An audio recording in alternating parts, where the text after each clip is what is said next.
تعالوا نبدأ بسؤال صريح. ليه الناس في مجال ال L&D بيشتغلوا بقالهم سنين ومع ذلك في منهم ناس تأثيرهم ضعيف؟ وفي المقابل في ناس تانية مش بالضرورة أقدم ولا أشطر في الأدوات بس وجودهم بيغير شكل التعلم في المؤسسة. الفرق هنا ما بيبقاش خبرة ولا عدد الكورسات. في 3 تحولات أساسية لو ما حصلوش في طريقة تفكيرك ك L&D professional دورك هيبقى محدود دايما مهما اجتهدت. وفي آخر الحلقة هقدم لك منظور واحد لو تبنيته هيغير نظرتك لدورك بالكامل.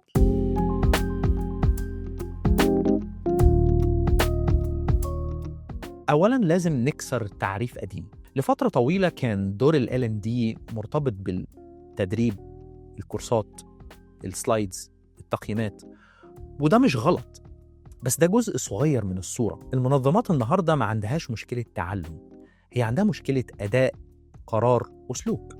وهنا دور ال L&D الحقيقي بيبدأ. في 3 تحولات بتميز ال L&D professional القوي النهاردة. خلينا نفكهم واحد واحد ونفهمهم مع بعض.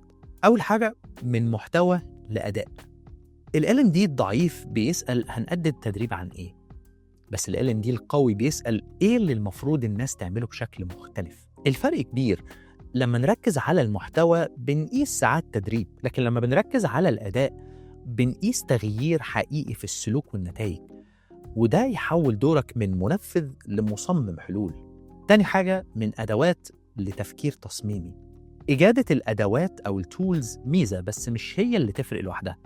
اللي يفرق بجد هو إنك تعرف إمتى تستخدم الأدوات بتاعتك وليه وبأي طريقة.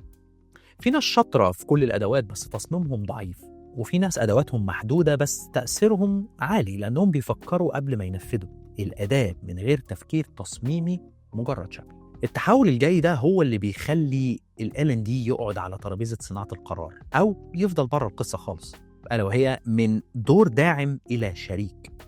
ال L&D التقليدي بيستقبل طلبات، بس ال L&D القوي بيدخل في الحوار من الأول، يفهم البيزنس عايز إيه، يفهم التحدي الحقيقي فين، وهل التعلم هو الحل أصلاً ولا لأ. لما تبقى شريك مش كل مشكلة هتتحل بدورك، وأحياناً أحسن قرار تعلم هو إنك ما تعلمش أصلاً، وده مستوى النضج اللي عايزين نوصله في المجال. القوة في ال L&D مش في عدد البرامج ولا في شكل السلايدز، القوة في طريقة التفكير، نوع الأسئلة، والجرأة على إعادة تعريف الدور. لو هتتبنى منظور واحد بس من النهاردة هو إن ال L&D مش وظيفة، دي عدسة بتشوف بيها المشاكل.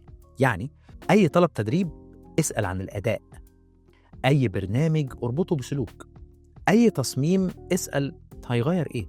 أول ما تشوف نفسك كمصمم أداء مش مجرد منفذ، تأثيرك هيكبر حتى لو مواردك قليلة. ال L&D professional القوي مش بيعرف يشرح أحسن، هو اللي بيعرف يصمم التغيير. في البروجكتس الجاية ليك في ال L&D راقب نفسك، هل أنت بتتصرف كمقدم خدمة ولا كشريك في الحل؟